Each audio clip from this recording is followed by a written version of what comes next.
남유다를 향한 하나님의 심판의 메시지와 더 나아가서 이제 열방을 향한 하나님의 심판 경고의 메시지가 이제 끝나고 24장부터는 새로운 이야기가 나오는데 그 주제는 거기서 변하지 않고 오히려 더 심화되고 확대되는 것을 오늘 보게 되죠. 우리가 24장부터 이제 27장까지를 대부분이 그 학자들이 얘기하기를 이사야서의 소묵시록이다라고 이야기를 합니다.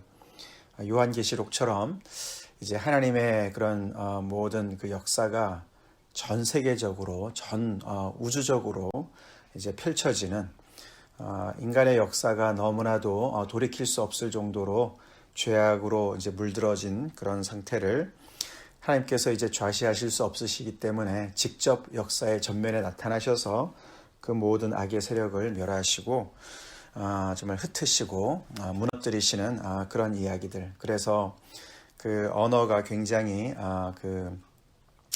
뭐랄까요, 그 상징적이고 또 굉장히 극렬하고 그리고 그 온 땅과 온 세계와 그런 모든 것을 포함하는 그런 이야기가 이제 펼쳐지게 됩니다. 그래서 오늘 본문의 13절, 1절부터 13절의 말씀에도 보면은 굉장히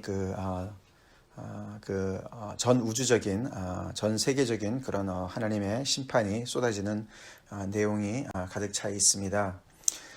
땅을 공허하게 하시고 황폐하게 하신다. 지면을 뒤집어 엎으신다. 그리고 그 땅만이 아니라 그렇기 때문에 그 주민을 다 흩어버리신다. 그런 이야기들이 계속 반복돼서 나옵니다. 1절에도 나오고 3절에도 나오죠. 땅이 온전히 공허하게 되고 온전히 황무하게 되리라. 마치 하나님께서 창세기 1장에 창조를 하실 때 이야기랑 완전히 반대되는 그런 일들을 하나님이 행하신다라고 말씀을 하시는 것이죠. 창조주 하나님께서 너무나 아이러니컬하게 역설적으로 이 창조의 모든 질서를 이제 허무시고 무너뜨리시는, 왜냐하면은 그 모든 창조 세계가 정말 하나님의 그 원래 그런 목적과 계획을 따라서 순종하지 않기 때문에 망가졌기 때문에 그 안에 죄악이 관영하기 때문에 마치 노아의 홍수를 통해서 심판하시고 새로운 날을 시작하신 것처럼 그렇게 하나님께서 모든 창조의 그 모든 질서를 다시 무질서하게 만드시는 이야기가 기록되어 있습니다. 정말 하나님의 심판은 정말 너무나 무섭습니다. 그 스케일이 너무나 무섭습니다. 그만큼 인간의 죄악이 정말 하늘을 찌르는 것이죠.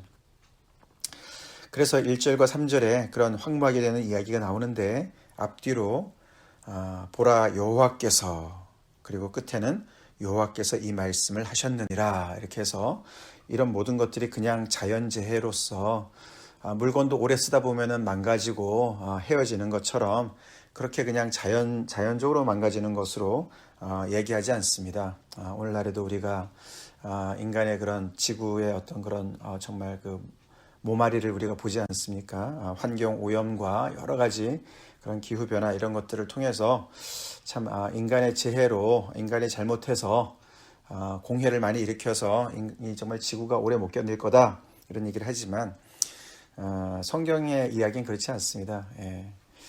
하나님께서 붙드시면 영원할 것이고 하나님께서 놓으시면은 그것이 정말 이렇게 망하게 되는 것을 이야기합니다. 이 세상의 모든 것은 자연적으로 생긴 것이 아니고 거기에는 주인이 계시는 것이죠. 이 모든 세상의 주인은 여호와 하나님이신 것이고 그 하나님께서 그 뜻을 따라서 정말 이렇게 공허하게도 하실 수 있는 것이죠. 창조를 하시던 분이 또 그 땅을 그 창조를 되돌리실 수도 있는 그런 분이시죠.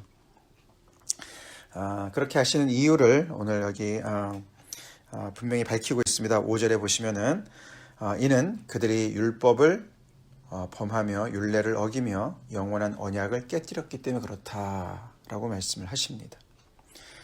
그들이 하나님의 그 정말 지으신 창조의 그 원리를, 창조의 질서를 순종했으면 훨씬 더 정말 더 생육하고 번성하겠는데 그렇지 않았던 것이죠. 그들은 욕심을 부리고 다른 사람의 정말 재물을 탐하고 그것을 빼앗고 생명을 빼앗고 죽이고 자기의 생명을 정말 뻗쳐서 주변의 많은 사람들을 그렇게 정말 약탈하고 죽이는 그런 불법을 성행하게 하는 그런 삶을 결국은 살다가 하나님의 자리까지는 넘보는 그런 죄악들로 계속해서 자랐기 때문에 그 땅을 저주의 땅으로 만들고 정말 그 땅이 정말 탄식하는 그런 정말 이 창조의 그런 질서를 정말 완전히 무너뜨린 그런 결과가 되는 것이지만 그것은 또한 하나님께서 그 언약을 깨뜨렸기 때문에 심판의 결과로 나타나는 것이죠. 예. 그래서 그 저주가 땅을 삼켰고 그 중에 사는 자들이 정죄함을 당하였고 땅의 주민이 불타서 남은 자가 적다라고 이야기를 합니다. 그렇게 땅이 공허하고 황폐해지고 주민이 흩어지는 어떤 그런 그 역사를 표현을 하는데 그 앞문단과 뒷문단에서 보면은 앞문단에서는 어떤 그 사회 질서가 완전히 무너진 그래서 백성과 제사장이 같을 것이고 종과 상전이 같을 것이고 구분이 없어진다는 것이죠. 그 어떤 사회의 질서를 유지해서 거기에서 어떤 기능이 서로가 나뉘어져서 그것을 잘 서로가 같이 협력해서 이렇게 오밀조밀한 그런 사회망을 이뤘어야 되는 건데 그런 것들이 다 이제 무너지는 것을 얘기합니다. 관계도 무너지고 뒤에 보면은 경제의 어떤 그런 그 기준도 질서도 무너지죠. 사는 자와 파는 자가 같을 것이고 빌려주는 자와 빌리는 자가 같을 것이고 이자를 받는 자와 이자를 내는 자가 같을 것이라. 그래서 경제의 어떤 체제도 완전히 붕괴되어진 그런 모습으로 나타나고 그 다음에 뒤에 문단에서는 포도주가 끊어져서 노래가 그친 그래서 일상의 기쁨이 사라진 그런 모습으로 이야기를 합니다. 그래서 이 땅이 공허하고 주민이 흩어진 그런 모습을 정말 이렇게 완전히 사회의 그런 모든 것들이 다 무너진 상황. 그래서 그 안에 정말 기쁨의 상징이었던 포도주도 이제 없어지고 포도주가 그쳤기 때문에 거리에서 모든 사람들이 그 즐거움이 사라지고 땅의 기쁨이 완전히 소멸되어진 그런 상황으로 이야기를 합니다. 그래서 노래도 그친 상황이 되었다라고 이야기를 합니다. 어저께 우리 본문 말씀에는 이제 두로와 시돈에 관한 하나님의 심판이었는데 그 두로의 그 모습을 옛날에 건설된 너희 희락의 성이여 이렇게도 표현하고 밑에 보면은 견고한 성이여 이렇게 표현합니다. 정말 한 성이 이렇게 정말 이렇게 희락의 성으로 거기에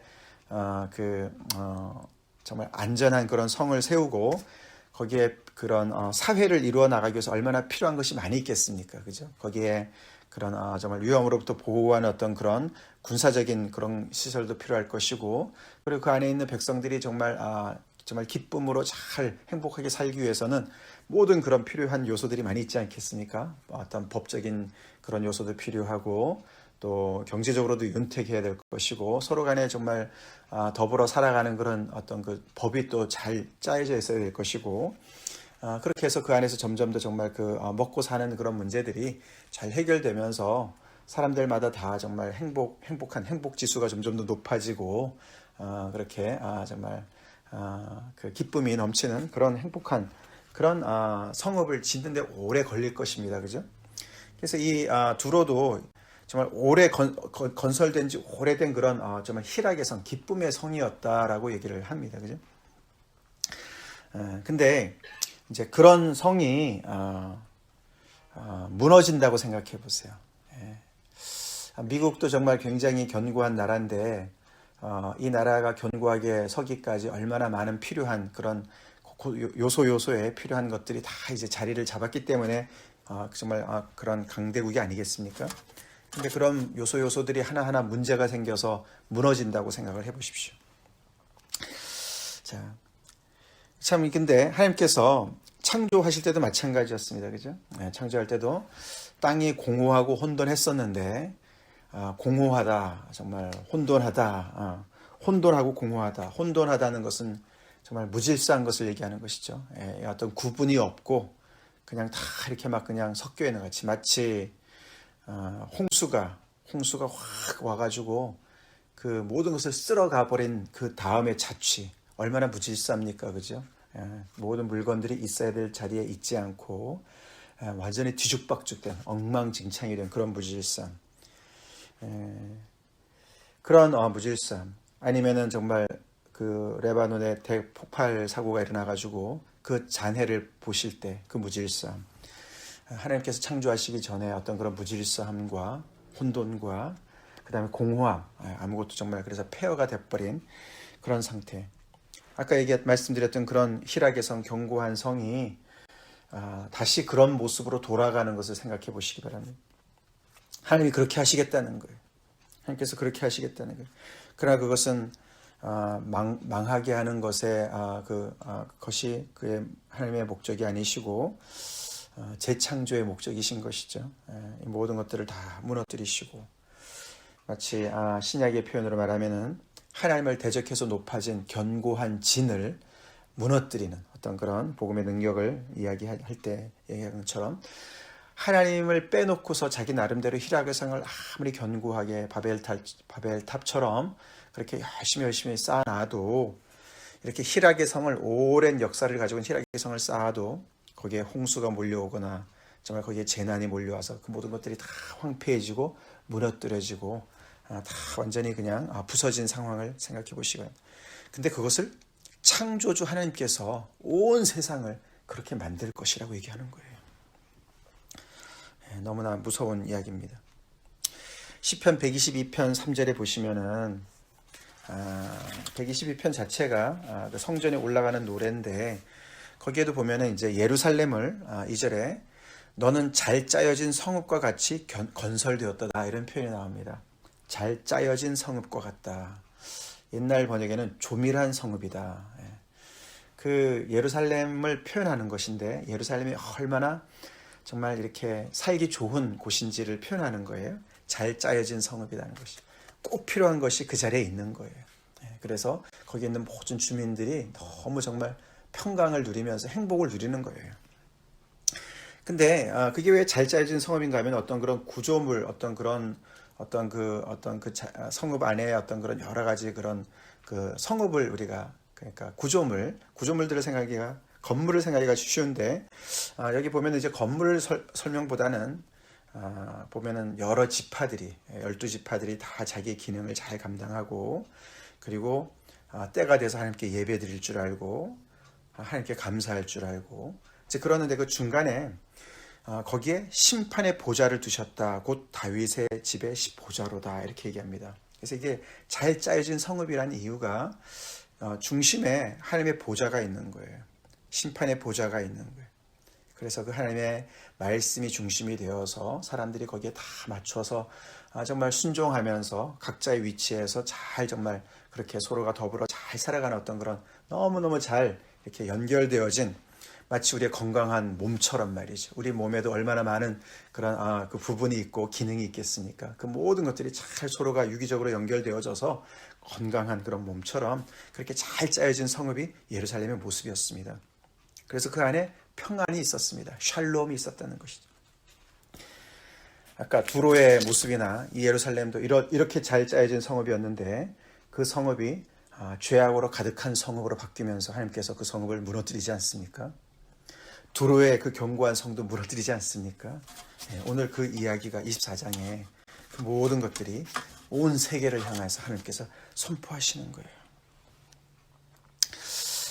이런 하나님의 무시무시한 이야기는 마치 예수님께서 니고데모한테 내가 거듭나지 않으면 하나님의 나라를 볼 수 없다, 하나님의 나라에 들어갈 수 없다라는 이야기와 거의 비슷한 이야기입니다. 니고데모가 예수님을 찾아갔을 때 그 사람한테 거듭나라고 이야기하는 것, 그렇죠? 거듭나라는 것은 리본이지 않습니까? 본 어게인 아닙니까? 그죠? 본 어게인. 다시 태어나야 되는 거잖아요. 그죠? 지금 이 죄악으로 물든 세상이 다시 태어나야 되는 것이죠. 그것을 하나님께서 행하신다, 이렇게 이야기를 합니다. 그 대상이 오늘 13절에 보면은 세계 민족 중에 이러한 일이 있으리니 그렇게 말씀하시면서 하나님의 심판이 열방을 넘어서서 세계 민족을 향해서 지금 펼쳐지고 있는 것을 말하고 있습니다.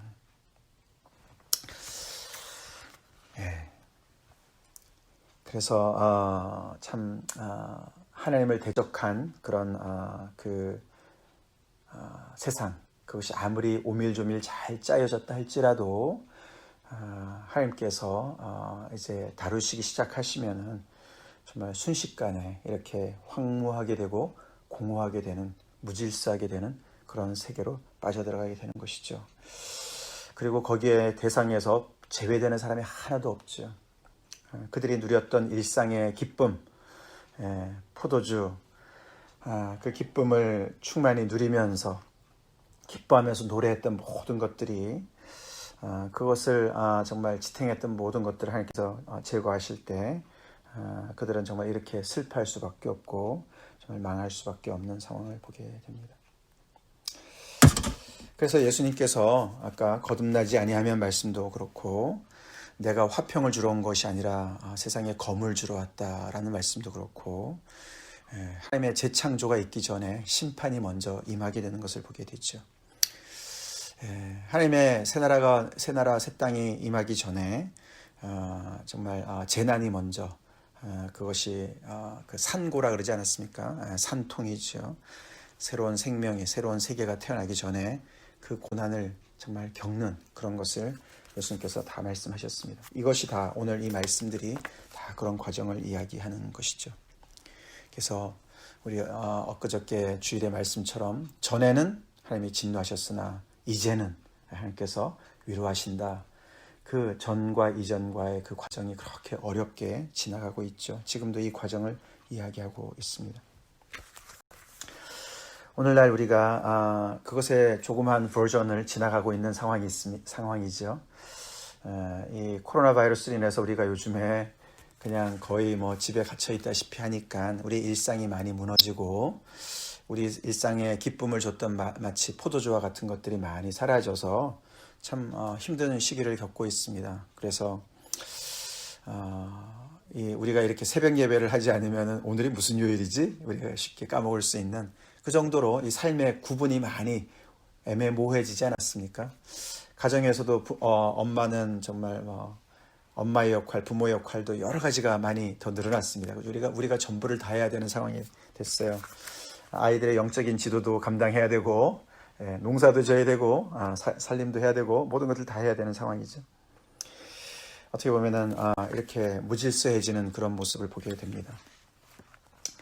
근데 그럴수록 우리 안에 이 하나님의 말씀을 귀하게 여기고 하나님의 언약을 분명히 붙잡고 살아가야 되는 시절이죠.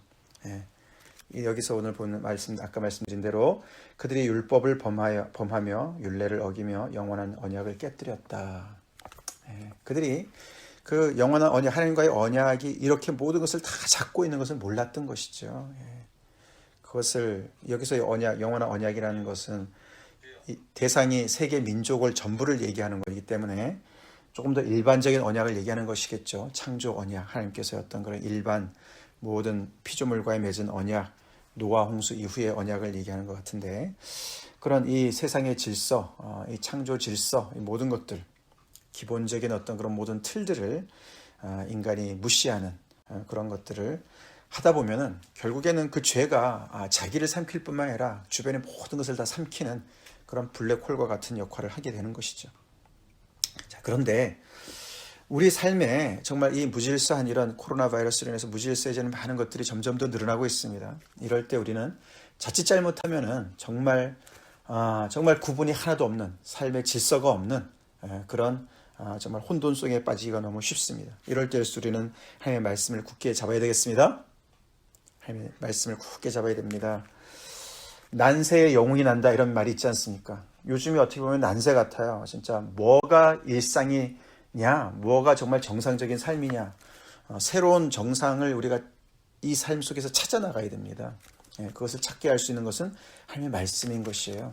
하나님의 말씀을 가지고 즉 다시 말해서 정말 하나님을 경외하고 하나님께 순종하고 하나님의 사람들을 우리가 서로 사랑하고 정말 하나님의 그런 마음이 가 있는 그런 죄인들을 향해서 하나님의 그런 사랑을 나타내고 그렇게 열심히 우리가 어떻게 살아가야 될 것인가, 이런 삶 속에서 많은 제약이 있는 이런 상황 속에서 우리가 어떻게 살아야 될 것인가, 이런 것들을 고민하면서 말씀을 붙잡을 때 우리 삶 속에는 새로운 정상이, 새로운 일상이 정말 생길 줄로 믿습니다. 내 주변에 정말 우리가 다니엘과 그의 세 친구 모임을 합시다. 그런 것이 우리한테 일상을 다시 새롭게 되찾을 줄로 믿습니다. 힘들죠.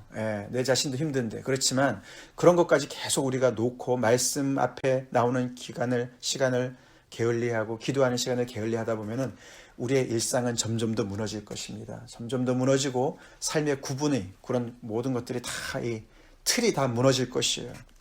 공허하고 혼돈하게 될 것입니다. 우리는 이럴 때일수록 하나님의 말씀을 꼭 붙잡고 하나님의 그 영원하신 언약을 꼭 붙잡고 그분께로 돌아가고 그분께 순종해야 됩니다. 그럴 때 우리는 정말 이 하나님의 백성들이 이런 시절에 정말 아름다운 그런 어떤 일상을, 새로운 정상을 찾아나가고 그것을 개척하고 그것을 이룰 줄로 믿습니다. 오늘날의 이 교회가 이런 팬데믹이 정말 이렇게 오래 장기화된 상황 속에서 무엇이 교회의 일상의 정말 진정한 모습이냐, 교회의 어떤 그런 기쁨이 무엇일 것이냐, 오늘날의 포도주가 무엇일까, 오늘날 우리가 이렇게 서로가 만나지 못하는 상황에서 지체라는 그 개념이 무엇이냐, 이런 모든 것들이 정말 이 팬데믹으로 인해서 정말 속절없이 무너지는 것 같은데, 그런 속에서 우리는 정말 하나님의 말씀을 붙잡으면, 하나님의 말씀 앞에 우리가 깨어있으면, 기도로 깨어있으면 우리는 이런 가운데서도 교회의 모습을 정말 되찾아갈 수 있고 새롭게 정의해 나가면서 하나님의 그런 몸을 세워나갈 줄로 믿고, 이런 가운데서도 우리는 하나님께서 주시는 우리의 새 포도주 되시는 그리스도로 말미암아 우리 안에 기쁨이 넘칠 것이고, 주님의 그런 정말 백성으로서 이 시대를 잘 섬길 수가 있을 줄로 믿습니다. 다 같이 기도하시겠습니다. 하나님 감사합니다. 하나님께서 이 세상을 사랑하셔서 독생자를 주셨습니다만 그 이전에 정말 아버지 얼마나 죄를 미워하시고 증오하시고 아버지 죄로 물들어 있는 세상을 창조를 되돌리시듯이 공허하게 하시고 황폐하게 하시는지요. 그 어미하신 하나님의 심판을 건너뛰고 하나님의 은혜를 우리가 이야기하지 않게 도와주시고, 하나님 다시 한번 아버지 하나님의 그 정말 말씀과 그 언약이 얼마나 정말 우리의 생명인지를 제가 깊이 깨닫게 도와주시고, 삶 속에 아버지 하나님의 그 심판의 보좌, 하나님의 그 보좌가 분명하여서 하나님께서 우리의 삶 가운데 좌정하셔서 아버지 죄로 무너진 우리의 일상이, 우리의 삶이 아버지 하나님이여 하나님의 나라가 다시금 정말 아버지 잘 짜여진 성목과 같이 견고하게 서는 은혜 아버지 저희가 누리길 간절히 기도합니다. 특별히 아버지 코로나 바이러스로 인하여서 일상이 무너지고 아버지 무질서해지는 그런 상황에 계속해서 저희가 놓여 있습니다. 아버지 이럴 때 믿는 자들 더욱더 정말 아버지 하나님의 말씀 앞에 깨어있게 도와주시고 기도로 깨어있어서 이런 가운데서 아버지께서 여전히 정말 아버지 우리에게 기쁨을 주시고 우리의 정말 아버지 삶을 질서로 잡아가시고 세워나가시고 견고한 조밀하게 잘 짜여진 성국과 같이 아름다운 예루살렘과 같이 아버지 우리의 삶이, 우리의 인생이 아버지 우리 교회의 정말 아버지 스토리가, 하나님의 백성의 스토리가 계속해서 짜여져서 쓰여질 수 있기를 간절히 기도합니다. 아버지 능히 우리의 삶을 재창조하시고 아버지 하나님의 새 생명을 아버지 정말 허락하실 수 있는 하나님을 바라보면서 믿음에 굳게 서 있게 하시고, 아버지 우리의 일상을 아버지 하나님의 정말 잃었다고 슬퍼할 것이 아니라 이 속에서 하나님의 뜻을 분명히 깨닫고 그 아버지 하나님의 뜻에 순종하는 저희가 되게 도와주시옵소서. 예수님의 이름 받들어 간절히 기도 올리옵나이다. 아멘.